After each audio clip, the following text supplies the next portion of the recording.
റോസിന്റെ പരാതിയിൽ മുൻകൂർ ജാമ്യം തേടി രാഹുൽ ഈശ്വർ ഹൈക്കോടതിയിൽ.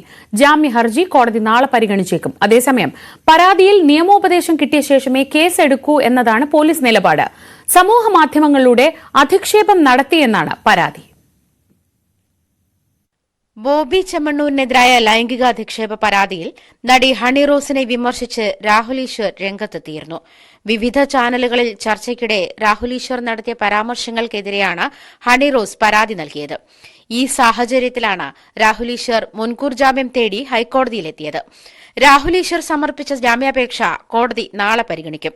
ഹണി റോസ് എറണാകുളം സെൻട്രൽ പോലീസ് സ്റ്റേഷനിൽ നൽകിയ പരാതിയിൽ പോലീസ് ഇതുവരെ കേസ് രജിസ്റ്റർ ചെയ്തിട്ടില്ല. വിഷയത്തിൽ പോലീസ് നിയമോപദേശം തേടിയിട്ടുണ്ട്. നിയമോപദേശം കിട്ടുന്ന മുറയ്ക്ക് നടപടികൾ വേഗത്തിലാക്കും.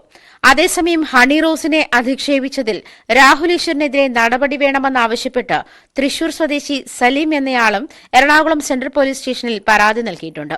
ബോബി ചെമ്മണ്ണൂരിന്റെ അറസ്റ്റിന് പിന്നാലെ ഹണി റോസിനെ അതിരൂക്ഷമായി വിമർശിച്ച് രംഗത്തെത്തിയ രാഹുൽ ഈശ്വർ ഹണിയുടെ വസ്ത്രധാരണത്തെ അടക്കം വിമർശിച്ചിരുന്നു. രാഹുൽ ഈശ്വറിന്റെ നേതൃത്വത്തിൽ തനിക്കെതിരെ സംഘടിതമായി നടക്കുന്ന സൈബർ ആക്രമണത്തിൽ നടപടി വേണമെന്നാണ് പരാതിയിലെ ആവശ്യം. പൊതുബോധം തനിക്കെതിരാക്കാനാണ് രാഹുൽ ഈശ്വർ ശ്രമിക്കുന്നതെന്നും ഹണി റോസ് പരാതിയിൽ ചൂണ്ടിക്കാട്ടുന്നു.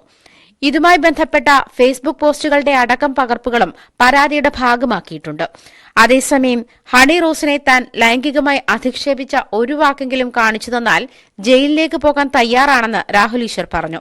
ഹണി റോസ് കുറച്ചുകൂടി മാന്യമായി വസ്ത്രം ധരിക്കണമെന്ന അഭിപ്രായത്തിൽ ഉറച്ചു നിൽക്കുന്നെന്നും പരാതിയെ നിയമപരമായി തന്നെ നേരിടുമെന്നും രാഹുൽ ഈശ്വർ വ്യക്തമാക്കിയിട്ടുണ്ട്.